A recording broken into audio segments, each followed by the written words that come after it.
Hello ẹ̀yin èèyàn mi. A kú òwúrọ̀, a kú ọ̀sán, a kú alẹ́, a kú ìyálẹ̀ta, a kú gbogbo ibikíbi tẹ́ ti ń gbọ́ wa. Ẹ ṣé gan bẹ ṣe ń tẹ́tí sí wa. Ààbò Ọlọ́run á dájú lórí wa. A kú palẹ̀mọ́ ọdún o. A bá wa láyé, a bá wa láyé, a bá wa láyé àtàlàfíà lórúkọ Jésù Olúwa wa. A ní fi ìbànújẹ́ ṣọdún. Ọdún yìí tó ṣojú wa tá bẹ̀rẹ̀ ní ayọ̀ àti àlàáfíà. Ayọ̀ àti àlàáfíà náà la máa fi parí ẹ̀ lórúkọ Jésù Kristi Olúwa wa. Àmín. Ẹ ṣé gan bẹ ṣe ń tẹ́tí sí wa. Olórí Mariam ni. Wọ́n ló ti sign divorce paper pẹ̀lú ẹkún pẹ̀lú omijé tipátipá tí kúkú. Wọ́n ní kábíyèsí ṣọ, bó ṣọ. Kó tó wá pọ́n sọ fún pé kóòtù yá ní àná yẹn pé kò ní ilé, ó máa wá bó ṣe máa sá lọ. Wọ́n kàn fún kábíyèsí ní wàhálà. Tí kábíyèsí bá lé wọn, wọ́n tún máa sneak wọnú ààfin. Ìgbà tí kábíyèsí gan tó ń fi mo wá sọ pé kí ni tó ń officialize kìíní yìí? Ṣé ìjọba ò lè bá wọn lé àwọn people yìí kúrò láàfin ni? Ṣùgbọ́n Ọlọ́run ọba dákẹ́dájọ́ tó ń bá kábíyèsí ṣètò ayé ẹ̀, tó ń ṣètò ayé Naomi, mo sọ fún wa. Mo ní nǹkan tó máa lé wọn láàfin, ó máa lé wọn. Tọ́n bá ṣọ́ra, tọ́n bá ṣọ́ra. Nǹkan táwọn gan-an tá ń witch pé, ṣé Ọlọ́run ò lè ṣe báyìí? Ọlọ́run dẹ̀ ń wò wá. Pé ọ̀nà tí wá yàtọ̀ sọ́nà Ọlọ́run ni. Pé nígbà tí Ọlọ́run bá máa gbé iṣẹ́ ẹ̀ jáde, tí wọ́n yìí máa lágbára jù. Wọ́n ní lánàá ní court, kábíyèsí, wọ́n ṣọ́ Mariam, wọ́n náà bundle ẹ̀ o. Bá ṣe gbọ́, allegedly, bá ṣe gbọ́, wọ́n náà bundle ẹ̀. Bí ó ní nǹkan tó fi bundle ẹ̀, bí ó tún mọ̀ pọ̀ ní o, bí àwọn òfin ìjọba ló fòfin bundle, wọ́n ṣà ní wọ́n bundle. It's either kan dè lọ́wọ́, kan dè lẹ́sẹ̀, kan dè ní gbogbo ara. Bẹ́ẹ̀ sì wọ́n ṣà make sure pé kan gbé dé court kó lè lọ sign divorce paper. Wọ́n náà gbé dé bẹ̀ o. Ó ní lá, òun ò lọ, òun ò ṣe kí wọ́n dé bẹ̀. Nígbà tí adájọ́ tó kí ọ̀rọ̀ mọ́lẹ̀, wọ́n ló yá kó sign. Kábíyèsí lóhùn ò ṣe mọ́. Wọ́n ní kó sign, ó ní òun ò ní sign. Ó ní ṣe kí ni? Wọ́n ní kó lọ jù sínú túbú. Kó lọ jù sí either kó sign or kó wà nínú túbú for life. Ìgbàkígbà tó bá ready kó sign. Wọ́n force ẹ o. Wọ́n ní madam sign. Wọ́n ní madam ẹ sign. Ẹni tó fẹ́ fẹ́ ẹ, ó lóhùn ò ṣe. Ìwọ dẹ̀ ni tó lóhùn fẹ́ fẹ́, ìyẹn dẹ̀ lóhùn ò fẹ́. Ó ní ààfin, ó tún ṣàkọ pé wọ́n ló ti lọ, kí má lọ gbàgbé. Wọ́n ní ó ti bribe, ó lè lọ bribe Chief Justice pé nǹkan tó ṣẹlẹ̀ ni pé ó ní kò sí nǹkan tí ò fi tẹ́ bọ̀bọ́ yẹn lọ́rùn.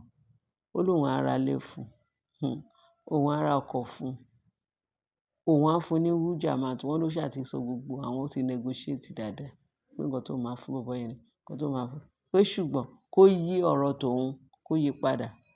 Kó ní kí Queen Naomi kó sign instead of òun. Kó sign divorce paper because òun yìí need kábíyèsí nínú ààfin, òun máa fẹ́ kábíyèsí. Pé Naomi ló yẹ kó divorce. Wọ́n á ní ṣé kìí ṣe pé wèrè tí ń jẹun lórí ẹ̀. Queen Naomi tí kábíyèsí sọ pé òun nífẹ̀ẹ́. Queen Naomi ló jẹ́ pé ó ṣíwájú ẹ̀ wọnú ààfin. Kábíyèsí kọ́kọ́ ti mọ Queen Naomi kó tó mọ̀ ẹ̀. Òun ló dẹ̀ bímọ fún. Kí ni tiẹ̀ ò pa? Kábíyèsí dẹ̀ sọ pé òun ò fẹ́. Ìwọ dẹ̀ ń ṣiṣẹ́ burúkú gbogbo allegation tó ń kọ ọ́ lẹ̀. Wọ́n ní ó ju yanrìn òkun lọ. Tó ń gbé fún, wọ́n present fún iwájú adájọ́. Gbogbo allegation tó lè múyàn lọ sẹ́wọ̀n, tó lè múyàn ṣìṣe, gbogbo ẹ̀ náà kà sí lọ́rùn. Ìwọ ló lè filẹ̀. Ṣé wọ́n bí Ṣóyin mẹ́ja fún ẹ ni?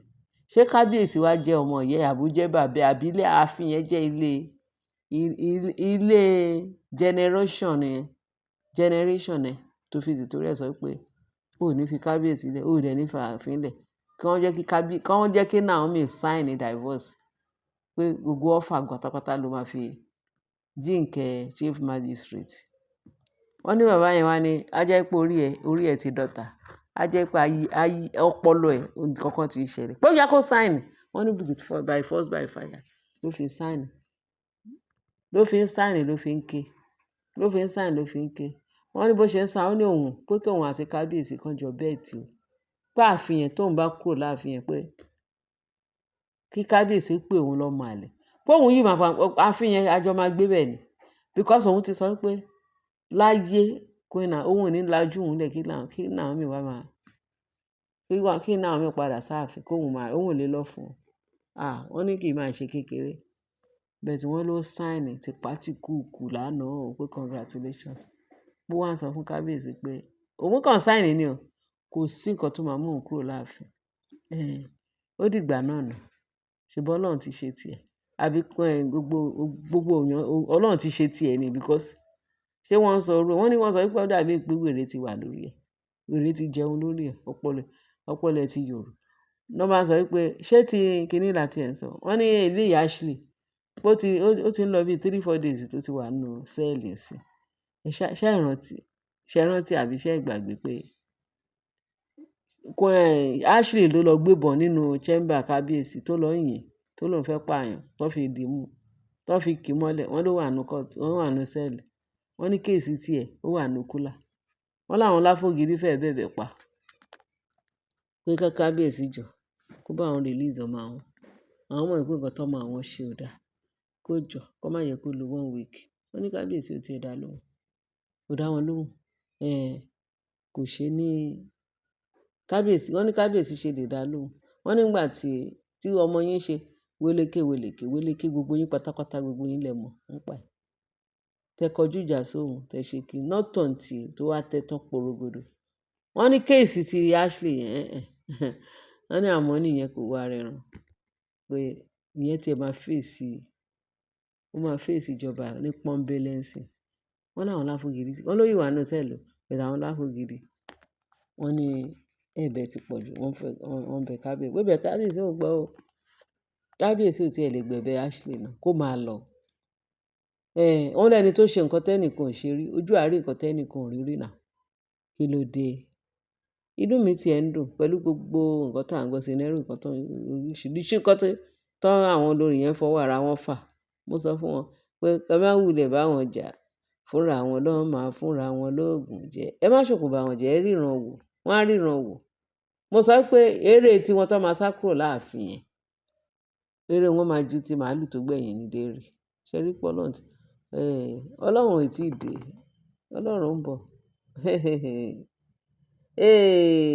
wọ́n ní wọ́n rò pé ó pẹ́ dé àṣé nítorí ó ṣẹ̀ṣẹ̀ dé ayé rò pé Ọlọ́run pẹ́ dé àṣé ó ṣẹ̀ṣẹ̀ dé ni àṣé ó ṣẹ̀ṣẹ̀ dé bẹ́ẹ̀ ni ó ṣẹ̀ṣẹ̀ dé ó ṣẹ̀ṣẹ̀ bẹ̀rẹ̀ Ọlọ́run ṣẹ̀ bẹ̀rẹ̀ sí ní mú ẹyẹ bọ̀ lápò kò tiẹ̀ tí ì fi hàn wọ́n kò tiẹ̀ tí wọ́ọ́rọ́wọ́ báyìí ni wọ́n yìí ṣàgídí ṣebí kábíyèsí fagídí ṣe wàá náà fagídí ó ní ẹ ṣàfihàn bet wọn lè dáràn sí kábíyèsí lọ́rùn kì í ṣàfihàn tó bá máa dáràn kán lọ síwájú fámìlì wọn náà bá sọ pé wọ́n sọ ní kóòtù pé wọ́n ní chief magistrate pé kó lọ pé wọ́n náà ti pé dáórì ẹ̀ wà lọ́dọ̀ ọkọ ẹ̀ definitely ìwọ ni husband snatcher ìwọ lẹ́nu láti máa sọ pé Naomi ni husband snatcher ìwọ tó fi ilé ọkọ ẹ̀ lẹ̀ tó wá sílé ọkọ ọlọ́kọ tó wá ń dùn wọ́n ló dàbí pé wèrè ti ta ẹ̀jẹ̀ sí ẹ lọ́pọlọ kó o mọ nǹkan tó ń ṣe kì í ṣe kékeré wọ́n ní embarrassment yẹn òun ló ń lọ lọ́ọ̀kan yẹn ẹ̀yin èèyàn wa mo ní kí n sáré gbé wá sí etí ìgbọ́ wa torí lè ṣe kí n má fún yín ní àwọn gist tó yanrantí tó gbádùn ṣóyè wa àdúrà wa ni pé kí kábíyèsí kí Ọlọ́run kó túbọ̀ gbèrú kó fún ṣe gẹ́gẹ́ bó ṣe ń ṣe kí gbogbo ipá àti agbára Sátánì kó má ṣe smẹ́ẹ̀lì sí ara kábíyèsí mọ́ lórúkọ Jésù àti Naomi àti gbogbo wọn àtàwọn ọmọ ẹ̀ kọ́lọ́run kó ṣe ìyanu kọ́lọ́run kó túbọ̀ ṣe ìyanu Ọlọ́run ti dé o Ọlọ́run ti dé sí wọn ẹtì kọ́ má kù sí ààfin kọ́lọ́run kó tì wọ́n dànù kọ́ lọ fọwọ́ ara wọn fa nǹkan tó máa pa wọ́n ní family house wọn lórúkọ Jésù Kristi Olúwa wa torí eléyìí pọ̀ jù ayé rò pé ó pẹ́ dé àṣé nítorí ó ṣẹ̀ṣẹ̀ dé ni wọ́n ló pẹ́ dé àṣé wọ́n ní Ọlọ́run ó ṣẹ̀ṣẹ̀ dé ni nǹkan tó Ọlọ́run bá máa dé sí wọn bá nǹkan tó Ọlọ́run máa fojú wọn rí Olúwa ṣeun kábíyèsí ó ṣẹlẹ̀ burú ìtọ́ Ọlọ́run àná ẹ̀yin èèyàn amúnítì sáré gbé wá sí ti gbọ́ bó tún ṣe ń lọ màá tún find another genuine one fún yín kẹ́ máa gbádùn ẹ ṣé o. Jésù Olúwa wa. Amen. Ẹ bá share, kẹ́ bá like, kẹ́ dẹ̀ bá subscribe. Ẹ ṣé gan ni. God bless you.